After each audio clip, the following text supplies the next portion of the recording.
நாம் தமிழர் கட்சி சீமான் மான் ஊறுகாய் சாப்பிட்டதா சொல்லியிருக்காரு. சீமானு மான் ஊறுகாய் சாப்பிட்டது உண்மைதேங்க. அந்த இடத்துல நானும் இருந்தேன். காலையில ஒரு 7 மணி இருக்குங்க. வந்து வேகமா வந்தாரு.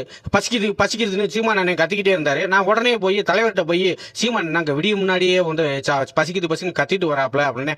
ஆமாப்பா, நேற்று நைட்டு பூரா அவனுக்கு ஒரு லூஸ் மோசனே, எதுவுமே சாப்பிடல, தண்ணி கூட குடிக்கல, நேற்று ஆஸ்பத்திரிக்கு கூட்டு போய் மாத்திரை போட்டு இப்பதையும் சரியா இருக்கும் போல, அதையும் பசிக்குது, அந்த பழைய சோத்தை எடுத்து கொடு அப்படின்னு சொல்லிட்டாரு. நானும் பழைய சோத்தை எடுத்துட்டு போய் கொடுத்தேன். ஏன்னா வெறும் பழைய சோறை கொடுக்குறீங்க, தொட்டுக்கிற எதுவுமே இல்லையா அப்படின்னு. சீமான் எப்படியாவது பண் பண்ணணும் நான் எதிர்பார்த்துக்கிட்டே இருந்தேன்னா, தொட்டுக்க கேட்கிறேன், மான் ஊறுகாய் இருக்குனே சாப்பிடுறீங்களானே அப்படின்னு கேட்டேன்.